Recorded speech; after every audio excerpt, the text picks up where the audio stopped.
Okay, so now his falsetto seems to be relaxing a little bit more. Not as much pull and focus on that one side. It's more just like a relaxed facial expression as he's doing that. So that's good. That's definitely good. Hey everyone, it's Mishan here, singer, songwriter, and vocal coach, and today I'm going to be reacting to Harry Styles singing The Sign of the Times live. Run, run, lost boy, they say to me. Welcome to the final show. I hope you're wearing your best clothes. Nice, so very good so far. Starting off right in a mix. This is definitely not one of the low-end type verses. You know, a lot of times in a song you'll start off with a low-end verse, build up into a higher chorus.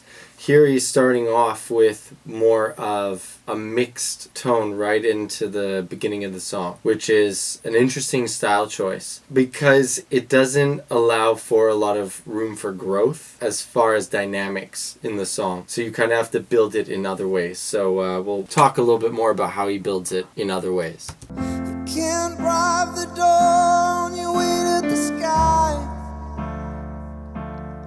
You look pretty good down here, but you ain't really good. And so he kind of approaches it with a bit of an airy sound as he's doing it.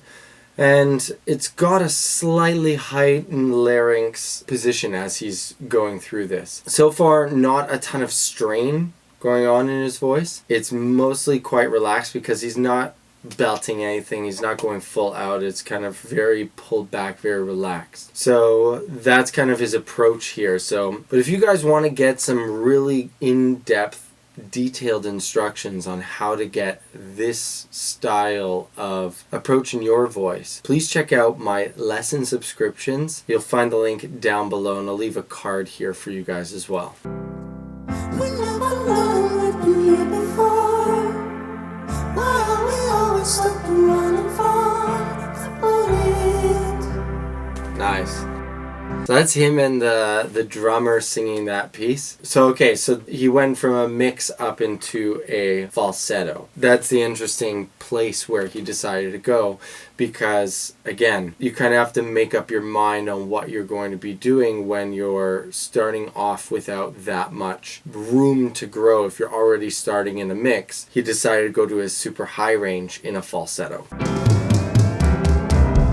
Just stop your crying, it's the sign of the times. We gotta get away from here.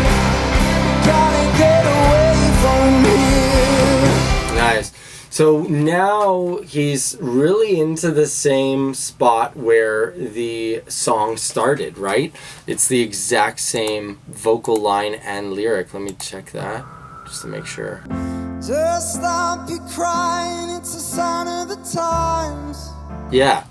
So now I just changed the instrumentation around the vocal, but the vocal is essentially doing the same thing. But it's just instead of just stop your crying, it's a sign of the times, being like that kind of laid back. Just stop your crying, it's a sign of the times, being like pulled back on that. Now he's going full out into a mix. Just stop your crying, it's a sign of the times. So it's the difference between just, right? That's pulled back. And just stop your crying, it's a sign of the times. Leaning into it. He's really like pulling in chest there. So it's not just about leaning back and kind of finding that light space. Now he's going full out, leaning into that sound, getting more chest resonance into it. They told me that the end is near. We gotta get away from here. Just stop your crying, now the time of your life. Okay. So now he's pulling it back. Still not as pulled back as the first line. So if you listen to the first line, it's definitely in more of a subdued tonality. Just stop your crying, it's a sign of the times. Yeah, so that's much more of a subdued tonality than he has coming out of the chorus. Just stop your crying now the time of your life.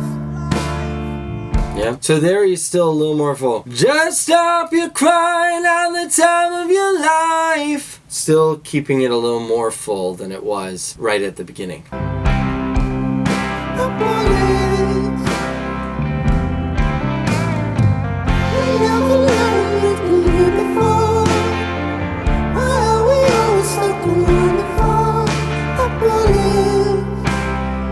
And so I remember I made one video about Harry Styles earlier, it's almost a year ago now. Crazy. And so I was mentioning how on the high notes his mouth tends to pull in one direction, and everybody was laughing about that in the comments, one direction. But he also seems to have that same muscular imbalance here in his falsetto, because his lip always tends to pull up on the right side. Probably he is right side dominant, and so there's that muscular pull coming from that side. I would really, like, if I were working with him, I would try to work on muscular balance, just because you don't want to be pulling all the time on one side. That leads to just vocal imbalances overall, because it has to do with overall posture and just the way that you're holding yourself.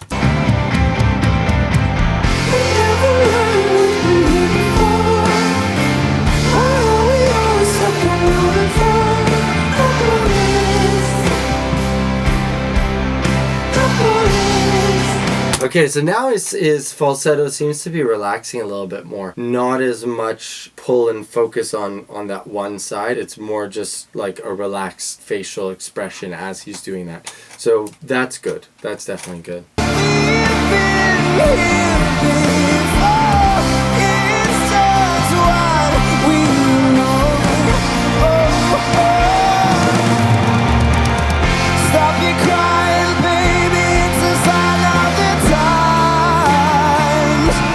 Nice. And so, as you can see here, he's totally relaxed, right? Part of singing up really close to the extremes of your range is it's not going to be totally chilled out and relaxed and like look like you're not doing anything. There's definitely effort. There's definitely a lot of, effort, I think is the best word to use. But it's all about using it correctly in the right way that's going to lead you towards, supporting the voice with the bigger muscles in your body, the abdominal muscles, the pelvic floor, and not falling onto the throat to be the one kind of doing all that effort. So what you're seeing here is he's managing that effort and that, with proper support. Alright, so now he's leading up into the highest. Alright, so first time leading up in there, he's going in there with a lot of compression on the vocal cords, a lot of squeeze happening there, which is leading the false folds to start to rattle, which is getting a bit of a raspy tone. I'm not sure if that's 100% put on purpose, or it's like in order to reach that range, he has to have that rasp there to be able to like keep it together. So not 100% sure on that one, but definitely a lot of compression happening here. We got to get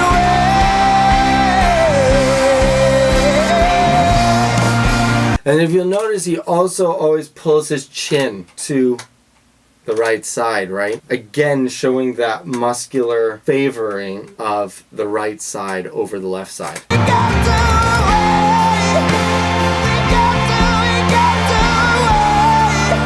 And so if you notice here, he's not even pronouncing we got to get away, which I assume is the line that he's singing. He's singing we got to at away, right?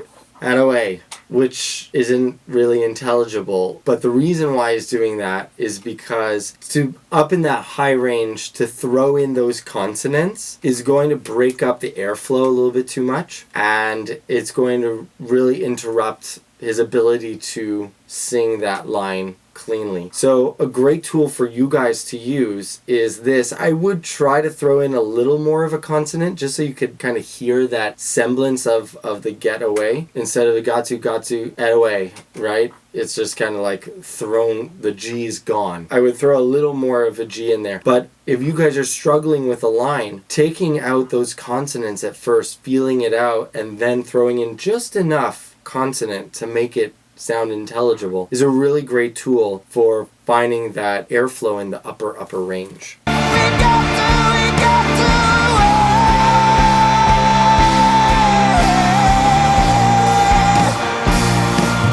Yeah, definitely. You could tell that that end note just took everything out of him. What I would be interested in hearing is if he can get a clean tone speaking after that. That's kind of a sign of where his voice is at.